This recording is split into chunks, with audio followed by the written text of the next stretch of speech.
Olá, meus amigos, tudo bem com vocês? Você sabe quem foi o primeiro presidente da República Brasileira? Se trata do Deodoro da Fonseca. Vai ser um governo, né, que vai iniciar logo após o Brasil converter-se em uma república. Esse acontecimento vai se dar dia 15 de novembro, depois que o próprio Deodoro lidera uma pequena tropa que vai destituir o gabinete ministerial. Estamos falando da Proclamação da República. E se você ainda não sabe como se deu esse evento, fica até o final desse vídeo, que no final desse vídeo você vai ter um vídeo que esclarece melhor como se deu esse evento, ou vai lá no nosso canal, clica aí, é um dos últimos vídeos e você pode acompanhar como se deu esse evento da Proclamação da República e depois volta para entender o governo do Deodoro da Fonseca, o primeiro presidente, tá? O governo de Deodoro da Fonseca foi, no mínimo, controverso. Isso porque a administração vai estar inserida dentro da fase de transição. Vai enfrentar intensas transformações, assim como as tensões inerentes a elas. Então, pensa comigo, você está passando por um momento de instabilidade. Esse comando vai ficar fortemente marcado, né, o comando do Deodoro da Fonseca, por crise política e também econômica.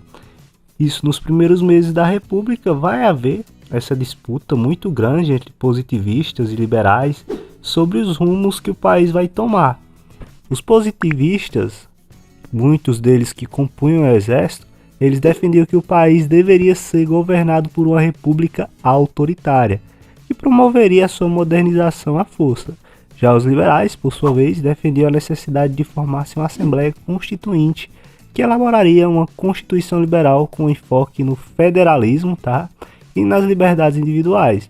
Federalismo seria uma forma descentralizada de poder, então, uma forma descentralizada de governo do país. Então, continuando, nós vamos ver que outro ponto importante é especificar que o governo de Deodoro vai ter fases, entendeu? Dentre essas fases, a fase provisória e a fase constitucional, que são nomes autoexplicativos, tá bom?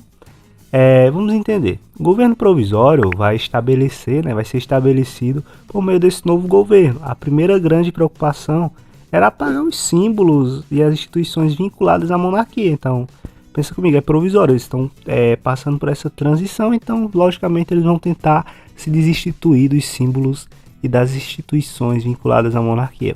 Assim, instituições monárquicas como o Gabinete Ministerial, o Conselho de Estado, vão ser abolidas, e até mesmo os topônimos, nomes de lugares públicos que tinham associação com monarquia, vão ser substituídos.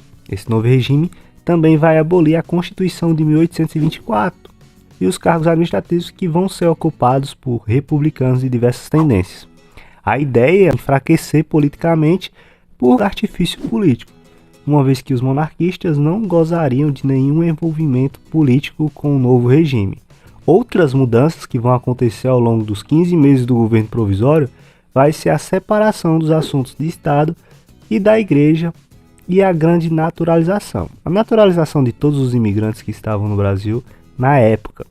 Essa determinação vai ser instituída pelo decreto número 58A de 14 de dezembro de 1889. Durante o governo provisório vai ser iniciada uma grave crise econômica que vai afetar o país ao longo de toda a década de 1890, vai ficar conhecido como encilhamento. Se liga também que aqui no canal tem vídeo explicando o que foi essa crise, tá? Então vai ser, de forma geral, vai ser uma crise que vai estar relacionada à reforma econômica que não vai dar muito certo e, pelo contrário, né, vai aumentar muito a inflação. Se você quiser entender melhor, no final do vídeo eu deixo também linkado uma aula sobre encilhamento, explicando como se deu, né, como foi que ocorreu, tá bom? Os rumos políticos que o país vai tomar vai levar à convocação de eleição para formar uma Assembleia Constituinte. É onde entra a segunda fase, né, a fase constitucional, que resulta na Constituição de 1891. Essa Constituição vai ser promulgada, tá bom? Vale esse detalhe, no dia 24 de fevereiro de 1891 e institui mudanças consideráveis para o país. É importante a gente falar que a orientação dessa Constituição de 91 vai ser orientação liberal, vai reforçar o caráter excludente das elites, que vai governar o país, basicamente serão as elites, pois não vai abordar questões relativas aos direitos sociais e ainda limita o conceito de cidadania no território brasileiro. Essa Constituição é inspirada, diretamente na Constituição dos Estados Unidos, aquela que estabeleceu também uma mudança significativa que gerou mudanças profundas num país como o federalismo. O federalismo seria uma forma descentralizada de política, né, de poderes.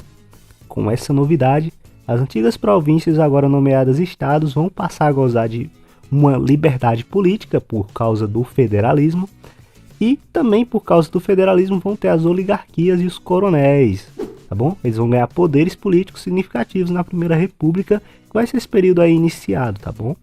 Outro ponto de destaque dessa Constituição é que ela foi inspirada em um liberalismo essencialmente conservador, conforme estabelece, né, a determinada historiadora Maria Efigênia Lage de Rezende, tá bom? Mas por que, né, que a gente considera esse caráter conservador? A Constituição de 1991 exclui uma parte considerável da população brasileira. Ela está considerando mais elites, tá bom? Ela vai determinar que os analfabetos não tinham direito ao voto, porque se entendia que o acesso da população a esse direito seria maléfico para o país. Outro detalhe é que os direitos sociais também não foram abordados nessa Constituição de 91. Esse desinteresse dos governantes da Primeira República, demonstrado na Constituição, vai ainda ser reforçado pelo governo do Washington Luiz, tá bom? Que a gente vai ver aqui também nessa série de vídeos, que vai considerar os direitos sociais, caso de polícia, olha só, né? Campos Salles também vai falar que o governo da República partia dos estados por cima da multidão, ou seja, Campos Salles, a opinião da população e seus direitos não importavam. Então, esse era o pensamento da época, né? E basicamente é isso. A gente vai perceber que o intento daqueles que elaboraram a primeira Constituição republicana era garantir os próprios interesses, então, em detrimento dos interesses coletivos. Por isso mesmo, o direito da participação política foi restrito a uma minoria do país. De toda forma, algumas das principais determinações da Constituição de 91 vai ser, então vamos deixar bem elencadas, tá bom? Ressalta o federalismo, presidencialismo, sendo que o presidente teria direito a um mandato de 4 anos sem possibilidade de reeleger-se, separação oficial entre Estado e Igreja, garantia de algumas liberdades individuais, como a liberdade de reunião, sufrágio universal masculino, embora existissem limitações já citadas, a gente citou aqui, por exemplo, o analfabeto como excluído, né, desse grupo, e estabelecimento de 3 poderes, o executivo, legislativo e judiciário, que a gente observa até os dias atuais, tá bom? Então, vai marcar o governo constitucional, que vai ser iniciado, né, com a realização de uma eleição indireta e um dia depois a Constituição de 91. Então, após essa eleição, que os parlamentares formarão a Constituinte. Eles vão votar, né, tiveram de votar separadamente para o presidente e vice-presidente.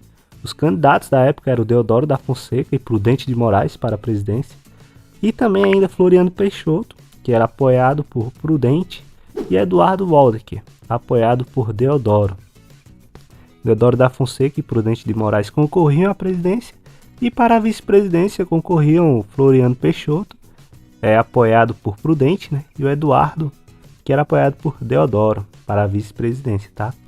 O resultado dessa eleição vai determinar a vitória do Deodoro, com 120 votos, e de Floriano, com 153 votos. O primeiro governo constitucional de nosso país foi formado por representantes de chapas eleitorais diferentes.